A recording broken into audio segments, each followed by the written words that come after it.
John, இப்போ +2 தேர்வு மதிப்பெண்ல நாமக்கல் மாவட்டம் தொடர்ந்து முன்னிலையில இருக்கு. அப்படி இந்த வருஷமும் நாமக்கல் மாவட்டம் முன்னிலை வகிக்கிறதுக்கான வாய்ப்புகள் இருக்கா?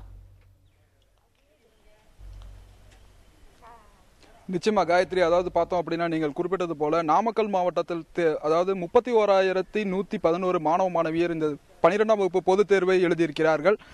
இதைத் தொடர்ந்து பார்த்தோம் அப்படின்னா நாமக்கல் மாவட்டம் கடந்த 2000 ஆண்டு முதலே தொடர்ந்து தங்களுக்கென மாநில அளவில் ஒரு இடத்தை தக்க வைத்துக் கொண்டு வருகிறது.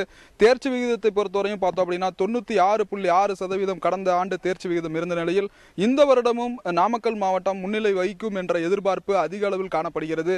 மாணவ மாணவியர்களுக்கு பிரத்யேகமாக பயிற்சி வகுப்புகள் இதுபோன்று நடத்தப்பட்டு மாணவ மாணவிகளுக்கு தயார் செய்யப்பட்ட நிலையில் இன்று வெளியாகக்கூடிய +2 தேர்வு மதிப்பெண்கள் மாணவர்கள் ஆர்வத்துடன் எதிர்பார்த்து காத்துட்டு இருக்காங்க. காயத்ரி, ஜான், நாமக்கல்ல கடந்த சில ஆண்டுகளாக பார்த்தீங்கன்னா முதல் மதிப்பெண் பெறக்கூடிய மாணவர்களும் சரி, அதிக அளவுக்கு மதிப்பெண் பெறக்கூடிய மாணவர்களும் தனியார் பள்ளிகள் அப்படின்ற நிலை இருந்துச்சு. ஆனால் கடந்த சில ஆண்டுகளாகவே அரசு பள்ளிகள் கூட அதற்கு முந்தக்கூடிய வகையில் அரசு பள்ளி மாணவர்களும் அதிக அளவுக்கு மதிப்பெண் பெறாங்க.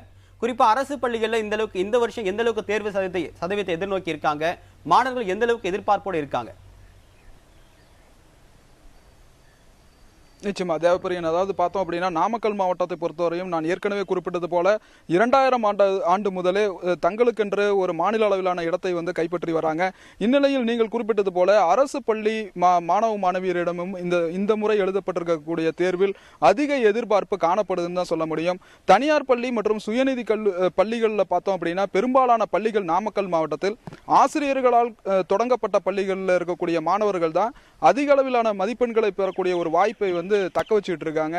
அதாவது இன்று வெளியாகக்கூடிய இந்த தேர்வு முடிவுகள் பார்த்தோம் அப்படின்னா மொத்தம் 7 மையங்கள் இங்கு அமைக்கப்பட்டிருக்கு. இந்த 7 மையங்களிலுமே 178 பள்ளிகளைச் சேர்ந்த தலைமை ஆசிரியர்களும் சென்று அவர்களுக்கான அந்த ரிசல்ட் முடிவுகளை பெற்றுக்கொண்டு அவர்களுடைய பள்ளிக்கு சென்று கொண்டிருக்காங்க.